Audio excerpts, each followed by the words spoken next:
Hi everybody, it's Sarah Cray with Let's Make Art, and we do watercolor tutorials. We break it down step by step so you can follow along no matter where you are,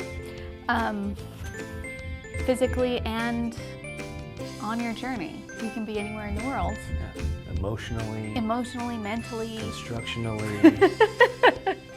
So we are doing the Rustic doorway tutorial today. Fun and very loose and lots of colors, even though we're only using 3 colors. Just a little heads up, there is construction currently going on next door and above us simultaneously. So you might hear some knocking and power We're not tools. actually sure if they're completing a project, but there's just a lot of noises. There's so many noises, Yes. but it's okay, it's fine. So our very first color is dandelion yellow. Our second color is fuchsia. And our third color is azure blue. So if you look at our reference, we are using so many more colors than what is going on here. But that is okay. We're going to mix a lot of colors because these are essentially primary colors. And if you're not familiar with the color wheel, we actually sell these handy little color wheels on our website for not very much, and they're just really great references to have. And I'll be referring to this as we're doing our tutorial because with mixing colors and toning down colors, you need to have a little bit understanding of color theory, but just a little bit, and these color wheels are super, super, super helpful to have as reference. So we are using Canson XL watercolor paper, 140-pound cold press. We are using 2 paintbrushes, around 6 and around 2. These are Princeton Heritage Series 4050. Keenan looked like he turned on his mic to say something. We do use these regularly. They're just great brushes. Like every project. Yes. I would say 90% of projects have these 2 brushes. Oh yeah. That's just because to simplify it for you guys too. So if you want to buy more brushes, do it. But I don't want to like switch up brushes every single project because I think that's a lot. And you don't need it. Yeah, because then you'd be like, oh, I have to buy this brush, and I gotta buy this brush. We got 2 brushes. And then they think we're just trying to get money out of you. Exactly. And we're not. We just really want you to paint. That's why we're trying to make it easy. Making it easy. Making it easy. There is no outline with this project, which I know for people who are not comfortable drawing, this seems very, very intimidating. But our very first step, I'm gonna show you what to sketch. And I had the intention of including an outline, but then when I painted this project, I was like, no, I think you guys can do this without one. So, just putting that out there. Nice. Yeah, so we have 7 steps for this project, and the very first one is just a light sketch. And all we're sketching is just the door and the pots. That's it. Everything else is just really free and flowy as we're painting. The second step, we are gonna paint the door. The third step, we are gonna paint the pots. The 4th step, we're gonna do the brick wall. Well, most of the brick wall, and then the 5th step, we're gonna do this like ivy plant thing.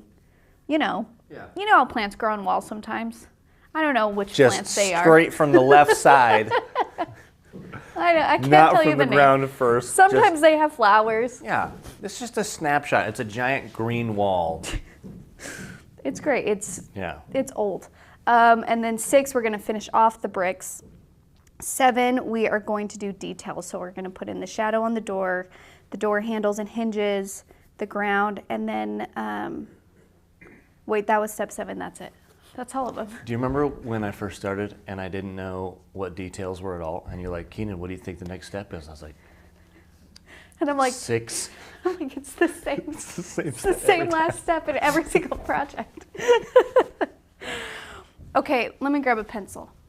So when you're doing sketching for watercolor, sometimes I just use a regular pencil. But something to keep in mind, watercolor is transparent. So if you're pressing really hard with your pencil, that graphite will show through the watercolor, because after water hits the graphite pencil on your paper, you can't erase it. You can lighten it before you start painting, but just so you know, another really helpful thing that you can do that I've done before, especially with loose paintings, is I will use a watercolor pencil to sketch, and the lines will bleed out as I'm painting, because watercolor pencils just paint out. That's the point of them, so yeah, okay. So the first thing that we're gonna do is we're gonna sketch our door. So the shape of this door is going to be a half of a sub sandwich that essentially. So I'm putting in the ground, and it's really helpful when you're drawing, and this might not feel comfortable, but it's really helpful when you're drawing to have your paper square to you, because when it's curved like this, it's really easy for you to do things at an angle and for you not to get straight lines. So if you orient yourself to where it's straight, then the entire time you can tell if the line is crooked. You know what I'm saying? Yes. Does that make sense? So I know it's totally awkward, but it's really, really helpful when you're just trying to do straight lines, especially in the beginning. And then when you go to paint, you can like move your paper around. So I'm gonna make this door probably about, let's say like 3 to 4 inches wide. And it's gonna go straight up about 6 inches. And it's gonna curve at the top and then go straight back down. Now, because we are sketching this and there is no outline, all of our doors are gonna look different. Some are gonna be thinner, some are gonna be wider, some are gonna be more curved or maybe perfectly straight. If you even wanted to square yours off, you are free to do this. Just know they're all gonna be different, and that is okay. We sketched our door. Now we're just gonna do our pots. So pots, again, there are many different kinds of pots, and we are all sketching these since we're not using an outline, so yours might be wider or taller or shorter or skinnier. It doesn't matter. There's a pot out there that looks like it, so don't stress. I'm gonna go for the standard terracotta pot, okay? So it just, it kind of angles out, so you wanna try and make sure that your angles are similar to each other. If you care a lot, you can like try and use a ruler to make sure the angles are similar, or other devices that I'm not familiar with that I'm sure exist. And I'm not gonna do that. I'm just gonna eyeball it. Yeah. And then the bottom is slightly curved because it's a round pot. And then you're gonna do a little top, and then the lip goes out a little bit wider than the pot. And again, round. So this is like an inch tall, okay? And you can have it closer to the doorway, farther away. I'm just gonna try and have it so these are kind of, you know, like on the same line. So something that you can do to help you is you can just use like a sheet of paper or a ruler and be like, okay, so I know that the bottom of my pot needs to be about there.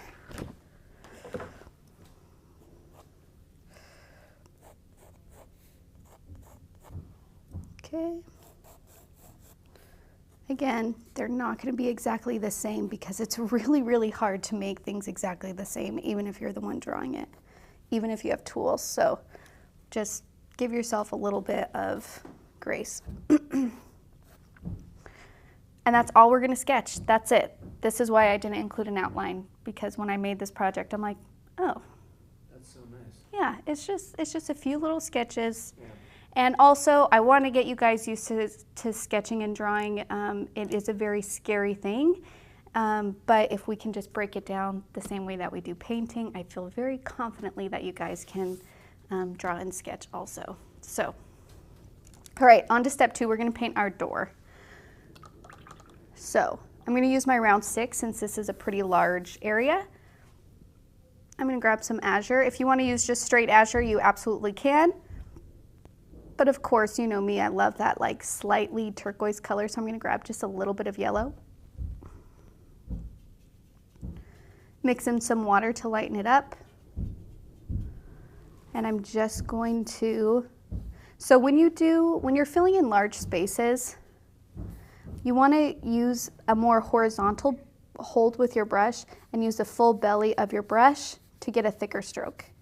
Now, I'm not super concerned about making sure that it's an even wash, and an even wash means there's not like a lot of differences in values and there aren't any like texture lines. I don't care about that because this is kind of an aged door that has like paint peeling and things like that. So it would have harder lines and it would have texture all of that stuff. So don't stress if you can't get a totally flat, smooth wash. We don't really want that. Also, if it's a wood door, it's probably got some wood twisting if it's real old. Yeah.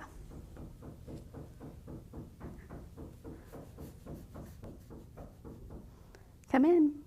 Who is it? Who is it? What if somebody just walked in and sat down? That'd be impressive. That would. Should we show them how we soundproof our doors? I don't know if we want to kill the illusion of what's going on back here. Just let them see what they Just see. let them think that this is a beautiful... The people that have visited recently have to be underwhelmed when they get here.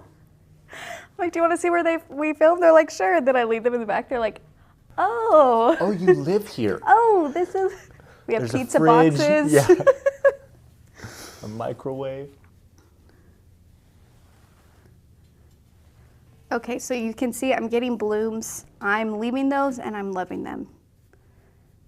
You embrace it because, one, that's what makes watercolor really unique, and it just makes it your own. That's why I really want you guys to learn how to love these textures, because that was accidental, but it is so cool and it makes it more interesting. So leaving it. Now, another thing that you can do, we'll do right now for our door, so I'm just going to, using the side of my brush, I'm just going to do some thick downward lines, almost like the wood has panels, you know what I mean? Like you can actually see the different pieces of wood. So I'm not going to go into detail, but just, and I don't have to go all the way down, but again, it's just giving the hint that these are pieces of wood stuck together. Just like that. That's it. That's all you got to do. Okay? Now we're going to move on to step 3. We are going to do our plant pots. The pots and the plants.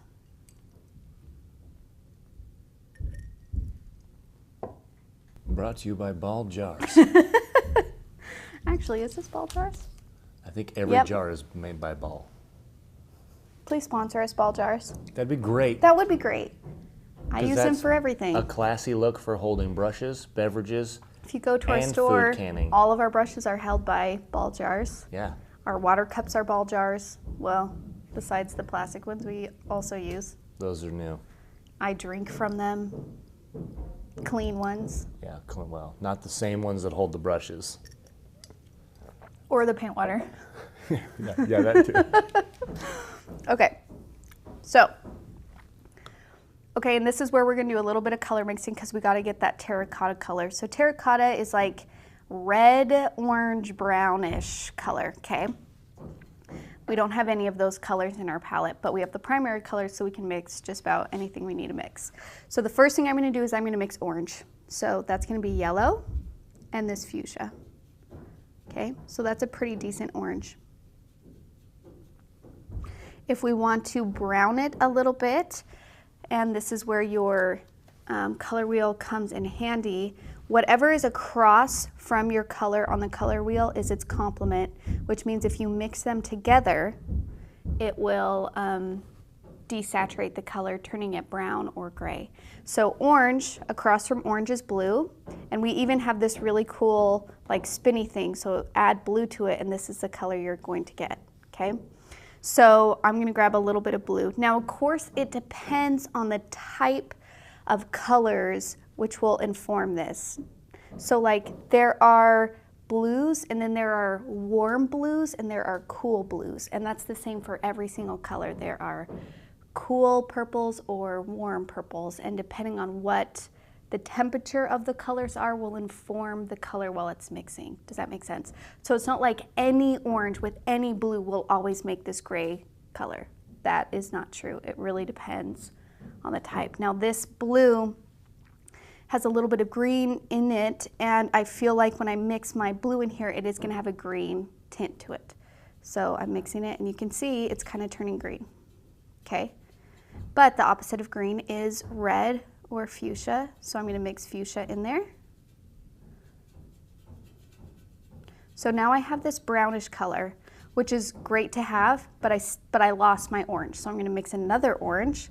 I'm gonna grab yellow and fuchsia, and then I'm gonna mix 2 of those piles together. So I now have my orange, I have like a brown, and then I have like a gray brown, okay? I have those 3 things going on.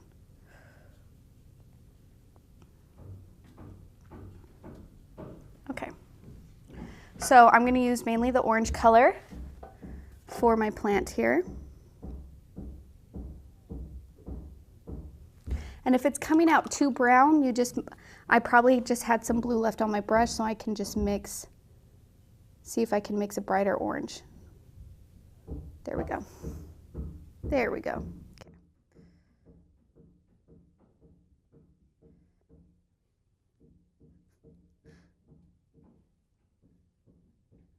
I'm sure whatever they're doing a great job.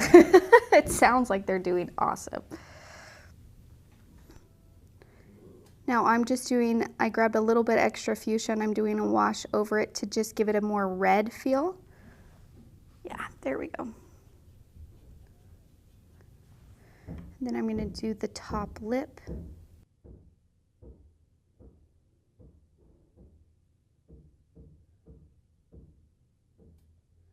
Now I'm going to grab this like gray brown that I mixed, and on the left side I'm just going to add a little bit, and then right underneath the lip on the left side, just to be like, yeah, this has a form, so there's going to be different values and shadings and things like that. If it just is bleeding out too much, wait for it to dry, but I don't mind if things bleed out a little bit. Oh dear, what happened? How did that happen? I don't know. Brown or gray. So orange, across from orange is blue, and we even have this really cool, wow. Okay, that's okay. I'm gonna show you guys what to do. I'm gonna grab my magic eraser. If you do not have magic erasers, I highly suggest you get magic erasers for watercolor. I'm gonna tear off a little piece and I'm gonna grab clean water, and I'm just going to softly rub. If you rub hard, you will tear your paper. This will not take it away completely, but it will lighten it to where it's almost not there. And we're gonna do a brick wall on this anyway, so it's not gonna be a huge deal. But I just wanna lighten it.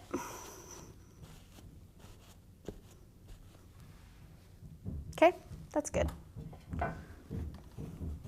You could also just try to lighten it using just water and a paintbrush. Just make sure that those things are clean, or else whatever color is on your brush or the water will go on your paper. Okay, so I'm gonna let that dry for a second, and I'm gonna do my other pot. So I'm gonna use this orangey red color.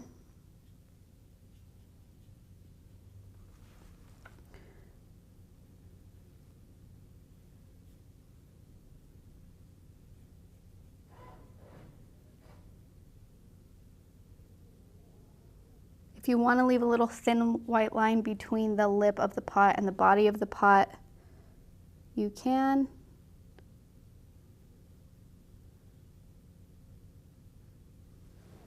Okay. And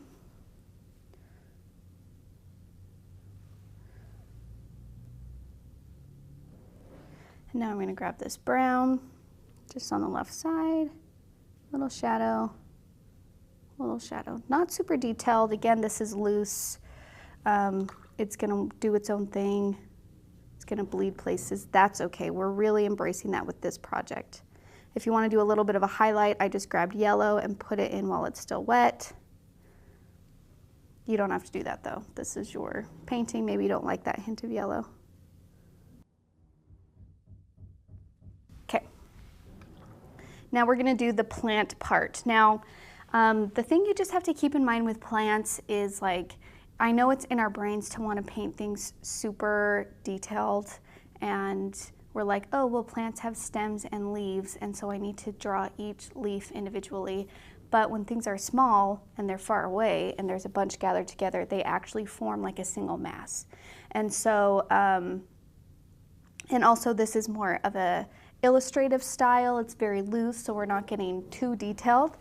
So you just want to make sure that your shape is kind of organic and has different values. So here, I left some white spaces, I have some light greens, and I have some medium greens, and I have some super dark greens.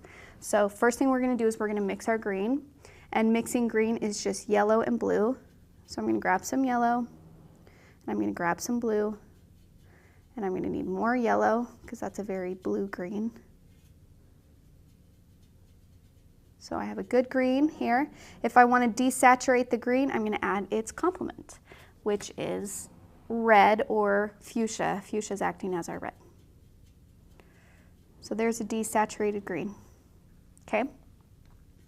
So it's good to kind of mix. This is why I really enjoy mixing colors, because I can get so many different ranges and shades of a color by being able to mix them, where if I just used straight colors out of the bottle, like I would have to mix in those colors anyway to get that range. And so then it's like, why, if I have to include yellow and blue in with green to get different tones, why don't I just like not put green in there? Does that make sense?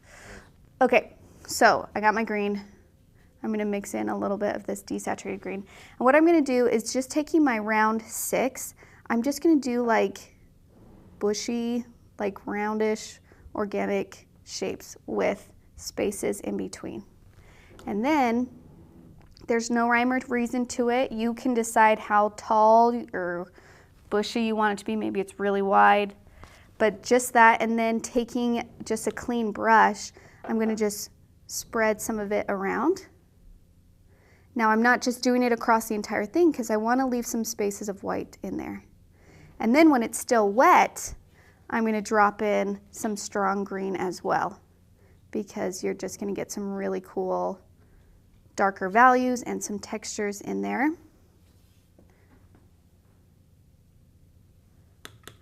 And even if you want to do water drops in there, you can. You're going to get some really cool textures going on.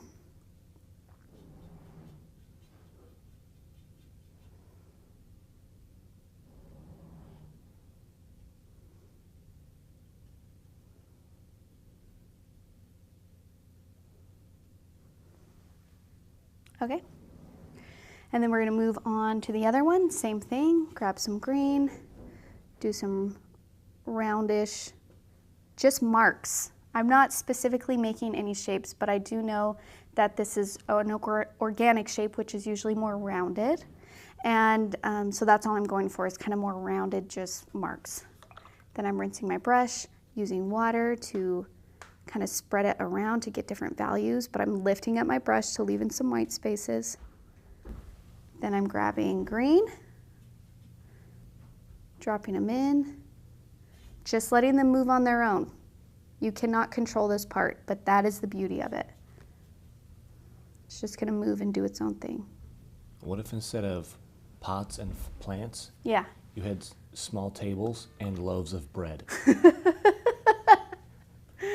And Dorito chips. Yes, a variety of Dorito chip flavors. Okay, and then the next thing I'm going to do, just the very last step, well, this is what I'm going to switch to my round 2, and I'm just going to do some thin lines coming out as if like little flower stems are popping out of this too. So we have a couple different things going on. So I'm just going to like run my thin brush through these white spaces to get some stems, and then a couple kind of peeking out from the bush. Okay, same thing on this side. Don't make it too spiky. It's just like, oh, pops of flowers are coming through, okay? But don't like make it like a cactus. Okay, that's it for step 2 or 3. Now we're gonna move on to our brick wall. This step is gonna take a little bit of time, but that is okay. So we already mixed a bunch of different orange on our palette from our terracotta pot. So that is essentially what we're gonna use. Mine kind of bled all together, so I'm gonna grab some more yellow. Now, depending on the type of brick, I went for the brick that's really orangey, but then also has a bunch of different values in it. And if you look at brick, that's the beauty of it, is some pieces are lighter, some pieces are darker, things like that. So that's what we're trying to communicate here too. The other thing about bricks is they don't line up perfectly. They're staggered, okay? So what I'm going to do is I'm just going to use my round 6. Now, as you can see, these are not perfectly rectangles in here. Some of them kind of go off into a point. Some of them are a little bit crooked, but this still reads to us as a brick wall. So this is just one of those examples of our brain likes to jump to conclusions. So even though these do not line up perfectly, and if this was an actual wall, it would probably not be standing, but our brain still reads brick wall. And that's the beauty of our brain sometimes, is they do the work for us when we're looking at art. So I'm just going to use my 6, and I'm just going to start doing random rectangles, okay? Did you know they have annual competition of brick layers? Do they really? For speed, yeah. That's cool. Yeah, they do. They're larger. They're like cinder blocks, but they're all brick layers. They're masonry guys. Would you ever consider entering? Are you familiar with bricklaying? No. Especially at the pace they travel. Oh my goodness. So I just broke one of my rules where these two aren't staggered. But like once you notice it, don't like freak out and think you have to erase it. Like nobody's gonna pick those two out. So I'm just going to stagger the next one, okay? Now, they're also not lined up, but that's okay, it's fine. Again, this is loose, this is just... Now, another thing that I like to do to get all these values in here is I like to just grab and do random ones throughout. So you don't have to do them all in a row. I'm just gonna do them random. And then I like to just rinse my brush and then start filling in the spaces with lighter values to mix it up. Now try not to leave too much space in between all of the bricks too, which is kind of why I'm going in here and closing some of these gaps and making them a little bit closer to each other, because we don't want the white to take over.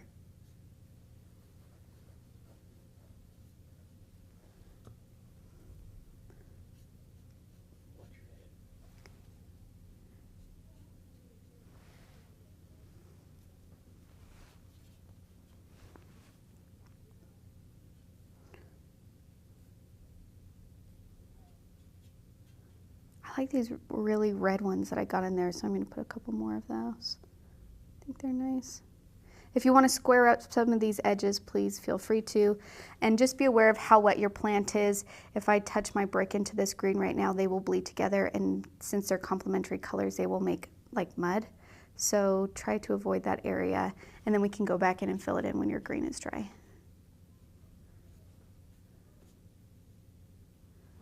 Okay. And I know that this part might be one of those things that you're going to want to take your time on. And of course, you can do whatever you want. This is your painting, but sometimes it's better just to like go for it and see how fast you can do it. Brick layer competition. Should we time it? To do the other side? Let me know when you're ready. How much time do I have? Excellent question. No one really knows. I get to decide that since I'm the one teaching, right? Exactly. Okay, and go all the way to the edge of the paper. I'm going to give myself 2 minutes and 30 seconds to do the other side. Okay, tell me when to go. 3, 2, 1, go.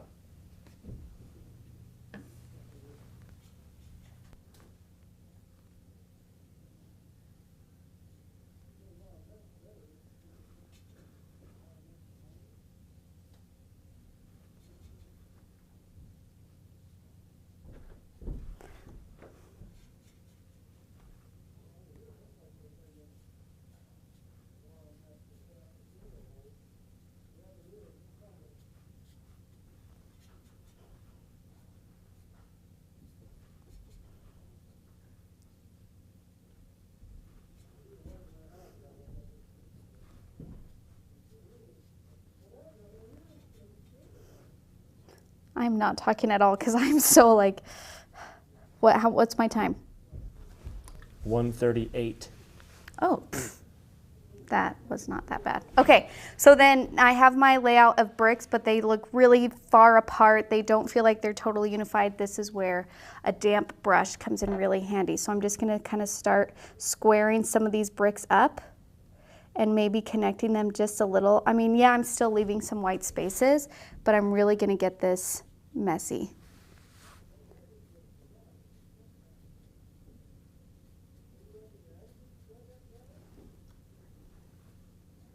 To make it just feel more like it's a wall instead of just like random brown chunks.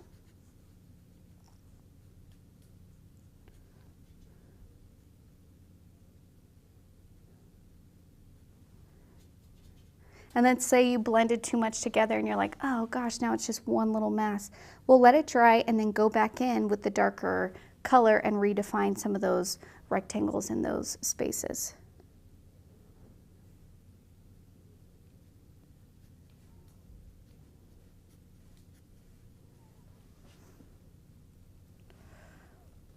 Do the same thing over here, kind of blend some of these areas, lighten up, or just blend them so there's not so much white going on.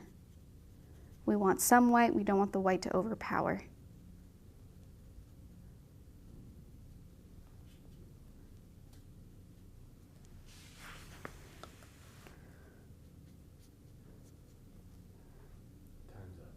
Okay.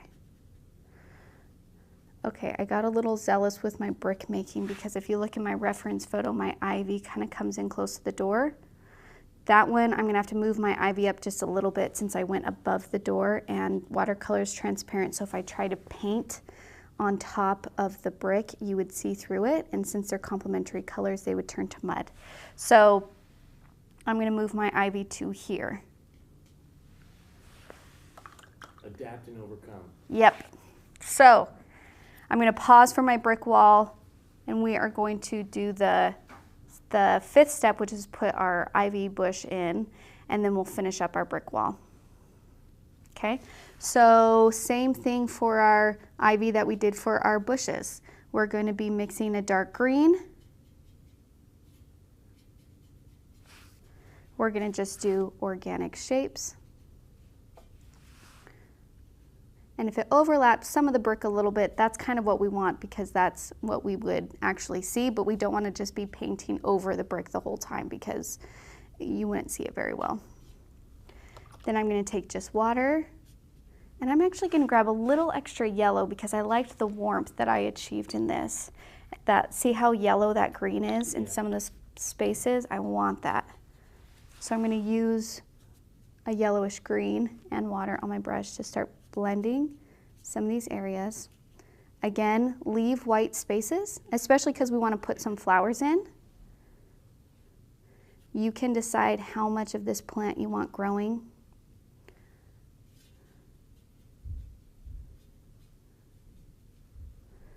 And then I'm also going to drop in some dark green while it's wet, some yellow.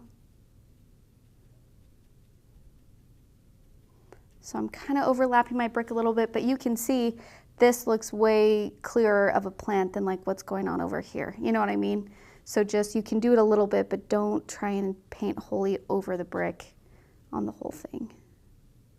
Or maybe do, because it's your world and you can do whatever you want.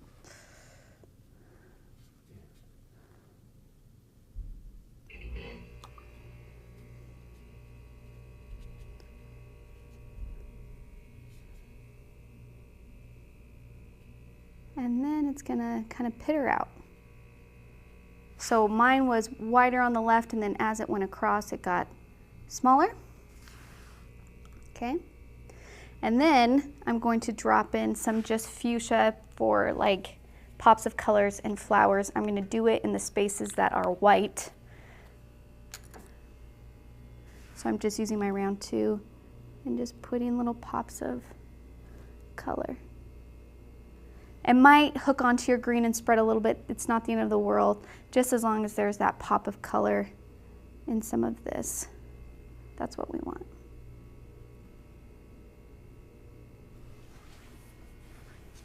Okay. And I feel like I can do one more round of dropping in dark green for a dark value.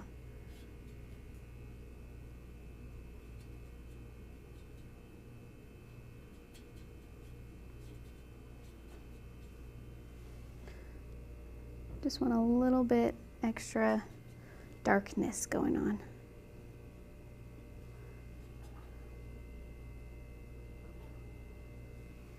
Yeah, there we go. It's just random. There is no rhyme or reason to what I'm doing right now. There we go. Okay. So that was step 5. That's our ivy. Now we're just going to finish off our bricks, which is step 6. So again, mix an orange. All of my paints have puddled into one, so I got to keep adding more paints on.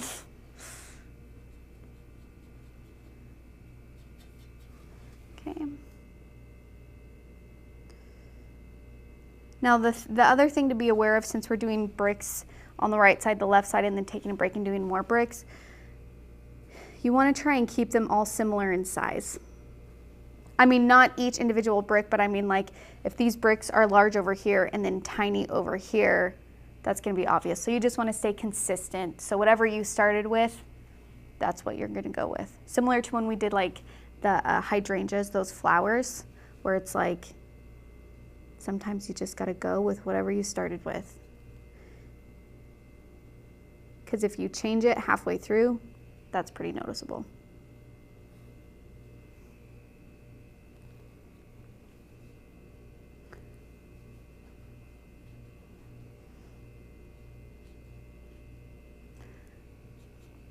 Now I'm getting to my yellow marks over here that I accidentally hit on my paper somehow.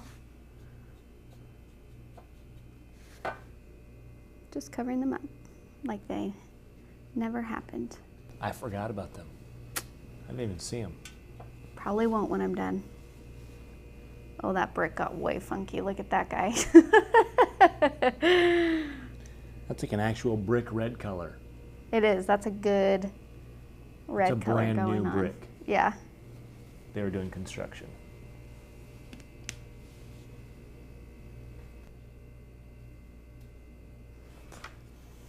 And I'm noticing that my lines on my brick are being angled instead of straight. When you start to notice, just try and correct it as best you can.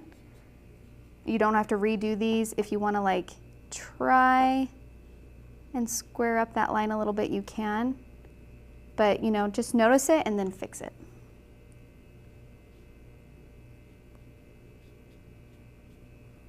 Just gonna use some water to blend out a little bit. And I gotta do brick above my ivy thing too. Now, am I touching my green and it's kind of bleeding places? Yes. Do I care? No. It's cool. It happens in the reference photo. If you look at the top here, you can see that the green is bleeding out into these bricks. And so if you didn't notice it in the reference photo, people aren't really going to notice it on yours. With enough time, I'm pretty sure that you could stain brick with green leaves, so it's fairly accurate either way. So if you don't want to go all the way to the top of your page, that's okay. I always kind of fade my paintings out anyway. I very rarely go to the edge, but that is a personal preference decision, so whatever you feel comfortable doing.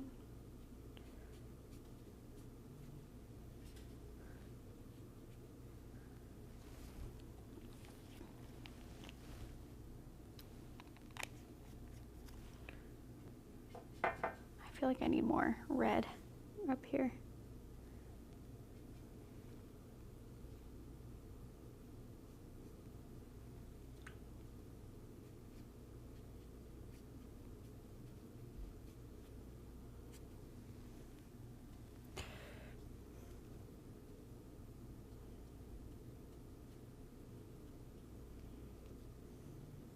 Again, just kind of blending some areas together. Okay, so we're gonna leave the brick wall alone for a moment and focus on a different area. We're just gonna do our details now. And then one thing that I have noticed is because I blended so much, I feel like I lost a little bit of the squareness of my bricks. That's not the end of the world. I'm gonna let that dry, and then I'll come back in with the darker value and redefine some of them. So if this is happening to you, which it probably is, don't be mad at yourself. It's totally okay. But I don't wanna do it while it's wet because I want those to be a little bit more defined. So I'm gonna move on and work on something else while I'm waiting. So one thing that we need to do, so we're on our very last step, which is details. Now we have quite a few details going on, so just stick with us, we'll work through them. Now one thing I'm gonna put in is you can see that there is a darker brick going on around the edge of the doorway, and that's because right now this looks like a completely flat plane that they run completely into each other. And I want to give the illusion that the door actually goes in just a little bit from the brick wall. So I need to put a darker value around the edge to show that it's actually two different planes and the brick sticks out a little bit more than the door. So I'm going to make a dark brown because the brick is shadowed.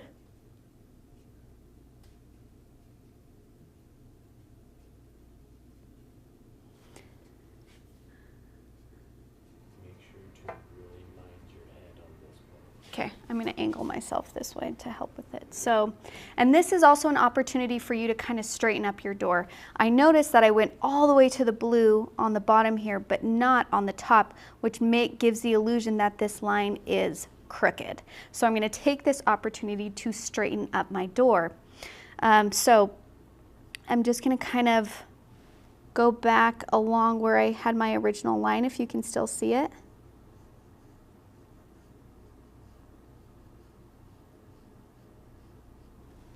Like that. So that straightened it up just a little bit. And I did chunks because it's the same thing. The brick, there are bricks that are going to be darker. On the left hand side, I'm going to connect it because that is going to be the edge of where that brick ends. Okay. And then I'm going to connect it on the other side, but still kind of leaving spaces in between. Okay, so we did the left-hand side. If you got to do, it got a little light at the top here, so I'm just going to drop in some extra color.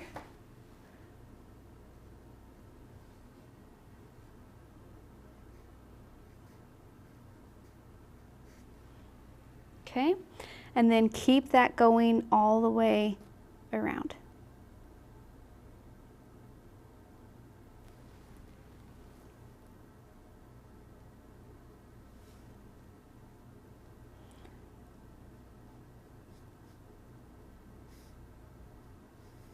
So again, take this opportunity if you need to straighten up your door, your lines.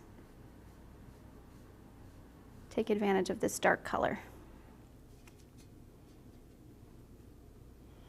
Now it still quite doesn't look like it's popping back because we haven't added the shadow on the door yet. So remember, this is in stages. We're just defining the brick line doorway, and then we'll put a shadow on our door, and that will complete the illusion that it's on a different plane.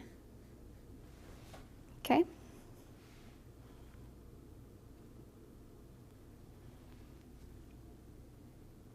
Okay, so we're going to leave that for a second. We don't want to put in the shadow of the door yet because our dark brown is still very wet, so we're going to move on. We're going to put in the ground. The ground, I essentially just mixed all of the colors together to get more of a neutral brown because I didn't want it to be too orange because the pots are orange and the brick wall is pretty orangey red. So I want to change up the color of the brown that I'm getting so it's a different secondary color. So this is kind of more of a greenish brown.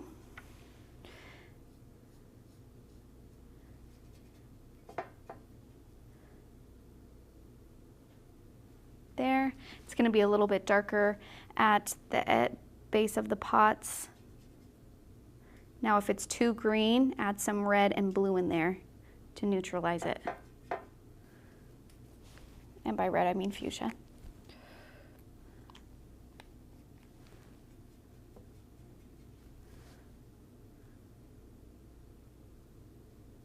Okay. And then just use water to spread it out. Again, all of these mixtures that we're putting in here, these are mixed colors, so your ground is going to be different from mine. Mine is reading a little blue. I dropped in some fuchsia in there just for a color change. And it's just loose. We're just kind of defining where this ground is.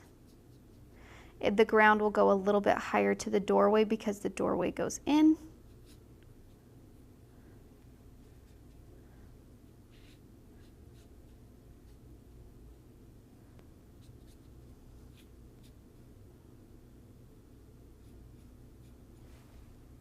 Okay, there's our ground.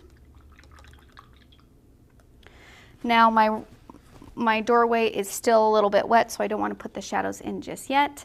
I'm going to put in my little flowers in my plants, and I just mixed fuchsia and blue together to get like a purple for like little, so wherever there's like a lighter brick, I'm going to put in my little dots for like purple flowers poking out. If you try and do it on a dark red, you're not going to see it as much. So you kind of are just seeing where there's lighter values that you can like pop in some flowers. And maybe you don't like flowers popping out of your thing. You don't have to do this part. I'm going to kind of, since my greenery is dry, I'm going to go in and redefine some of these flower stems. They don't all have to be coming from somewhere. They could just be coming from the abyss of the plant.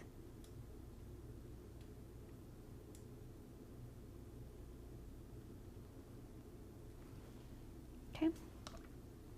I actually don't like those that I put in, so I'm blending them out. Okay. We got our pots. We got our plants.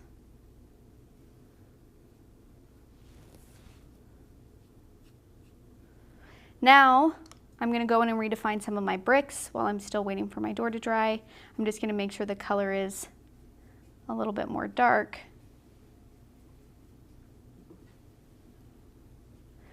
And just kind of go in and like square up some of these bricks. It doesn't have to be a lot. Just a few in like in one area.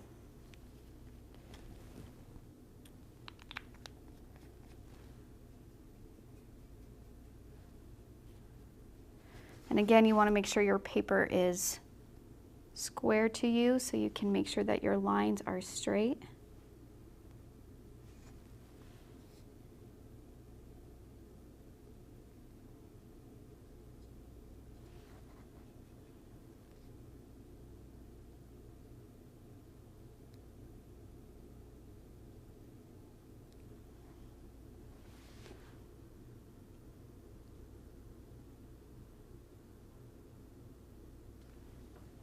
So you see, by just defining a few, it's like, okay, your viewer is more likely to accept that this is a brick wall.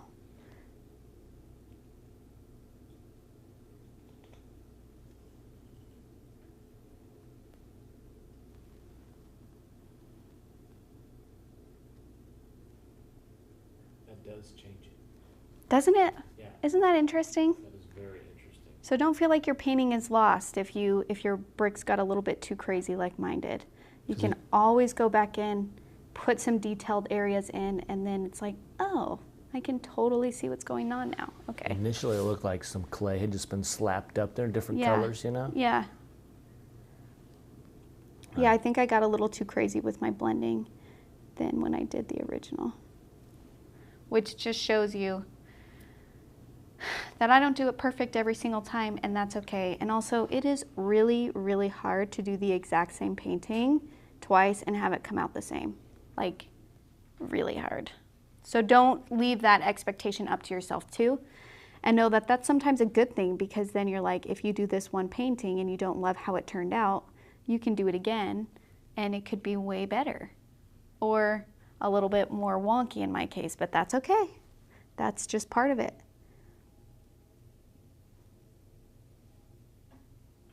Difference just means new challenges to learn with. New opportunities to learn and grow. So I feel good about the details on there. I'm not going to do it crazy all over. You can, but I still want to keep that looseness feel, because I don't want to have to go over my entire brick wall and do detailed bricks. Like, no thank you. You absolutely can. I'm not going to. So I'm just, whoa. See that color? That's an older brick. That's okay, I'm just gonna lighten it up and then I'll redo red over it.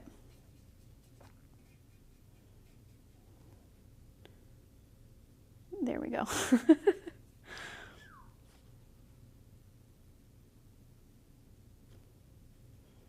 So I'm going to do some around on the right side and then on the top.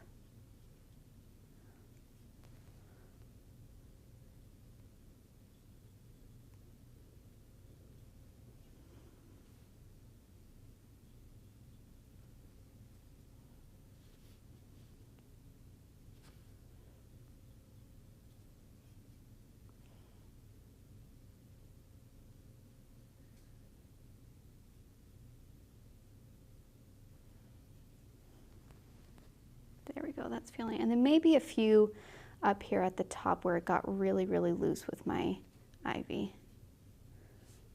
So it's just snippets of detailed brick.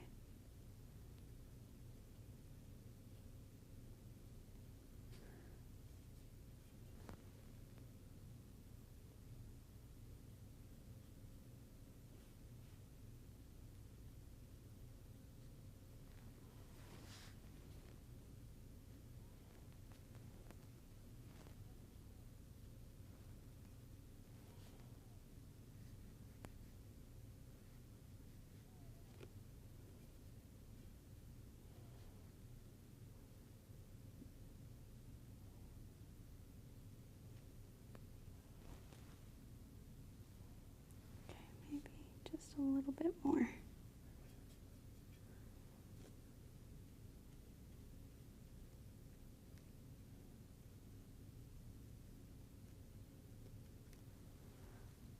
Okay.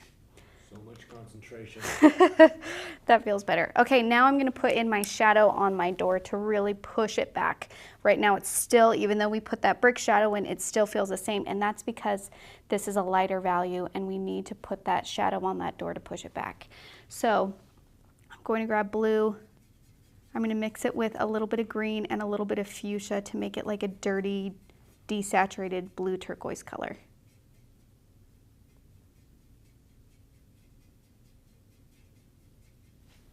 And then on the top especially, I'm just going to work my way down. I am not covering the whole door. If you can see here, I focus more on the top and kind of the sides. The middle is still a lighter value. I'm okay with that because depending on what the light is doing, there could be, you know, a ray of sunlight on that door.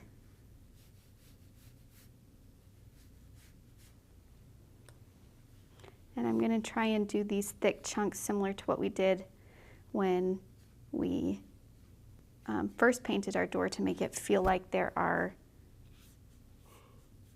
like panels or pieces of wood stuck together. You know what I mean? Yep.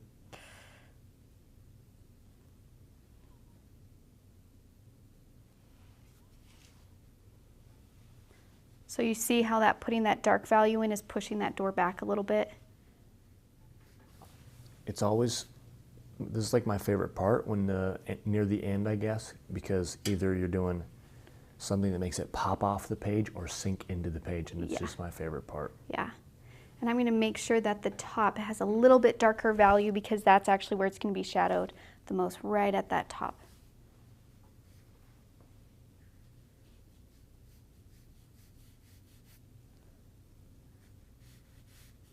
And again, this is a weathered door that is old and textural. So there are funky, there's paint peelings, there's wood is warping, like different things going on, so.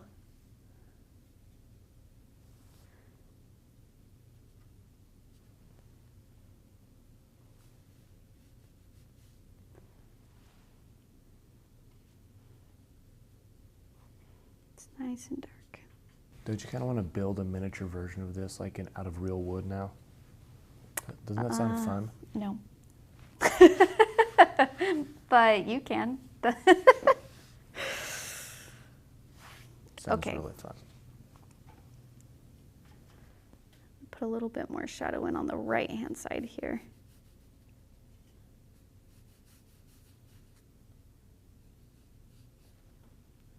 There we go. Now my door is looking nice and aged and shadowed and funky and loose.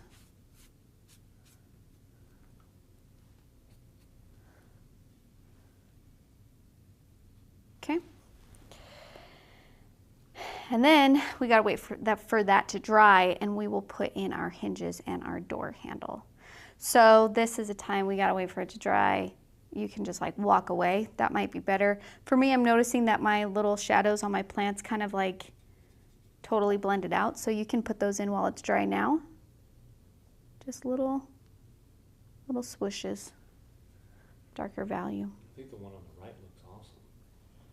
Yeah. Now it looks better. I love how that has a pop of yellow on this one, on my left. Maybe I'll put some more flowers in.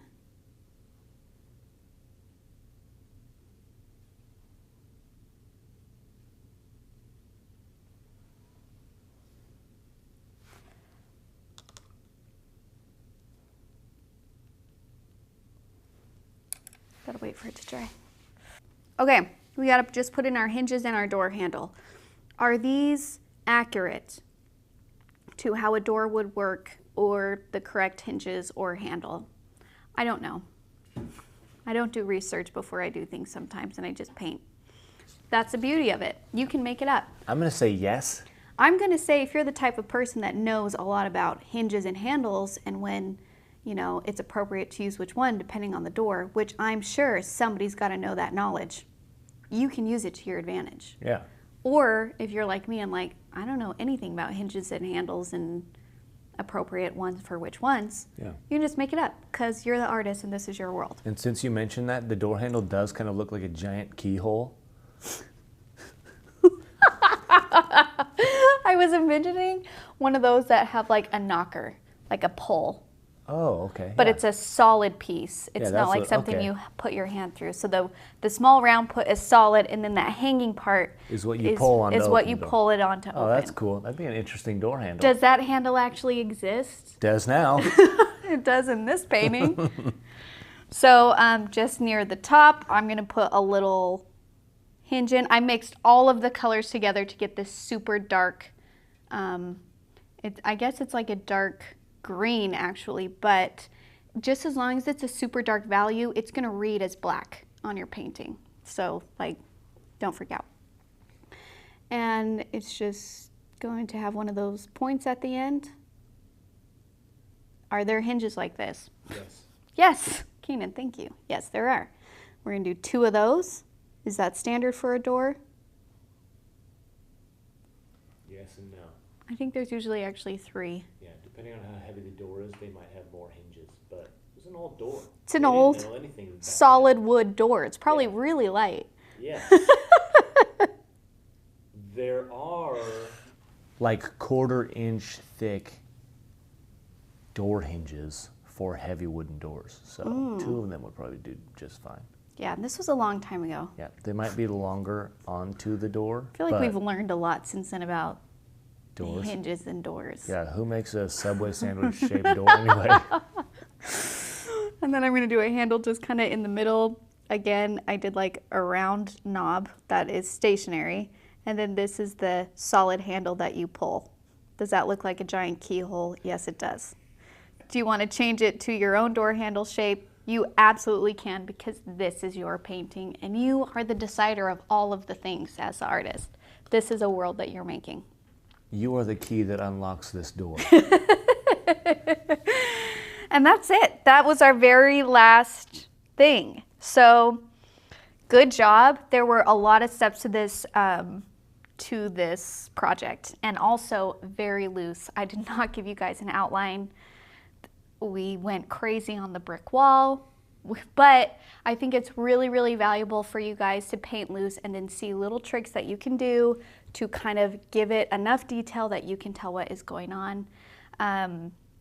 If you do want to like perfectly draw out your bricks in straight lines using a ruler and doing that and then filling them in, do that. That's just not my kind of thing, but if that's your kind of thing, this is your painting, and absolutely you have the right to make it yours and do whatever you feel comfortable doing. If you've painted this share it. We want to see it. We mixed every single color that we put on this painting. So they're all going to be so different from each other. We didn't have an outline. It's all loose painting. So we are going to see some very interesting variations going on, and I find that extremely exciting. So share it so we can all see how we've approached this project. You can tag it on Instagram, or tag us on Instagram, Let's Go Make Art. You can hashtag it, Let's Make Art. You guys are free to search those on Instagram so you can see what other people are making. If you have a Facebook and want to join our Facebook group, it's a very supportive community. You can see what people are making with us and also in their personal projects, like what they're learning here, and then applying that to whatever they want to make on their own. That is called Let's Make Art Watercolor. It is a private group, so you do have to ask to join, but that's so we can control it a little bit. Yeah. Our tag is Let's Go Make Art. Yeah, tag us at Let's Go Make Art. Yes. Yeah, on Instagram. Yes. Tag us at Let's Go Make Art. Yes. Hashtag Let's Make Art. Hashtag Let's Make Art. I'm thinking too hard. You are thinking too hard. I'm so sorry. If you want us to be notified in your painting, our Instagram account, then you tag us at Let's Go Make Art. If you just want to look up hashtags, hashtag Let's Make Art. Keenan, I say this every single video. Is this the first time it is? I didn't hear you say go, so I was like, it's Let's Go Make Art. Maybe I didn't. You're going to be the one editing this, so I'm you just can tell me. double-checking. You can write right here if you were wrong, please. Keenan is either right or wrong on what I said. I will do that. Okay, great. You guys are awesome. Thanks for playing with us. Share it. I know it's scary, but you guys are brave and can do hard things. And you're really great. That's it. Bye.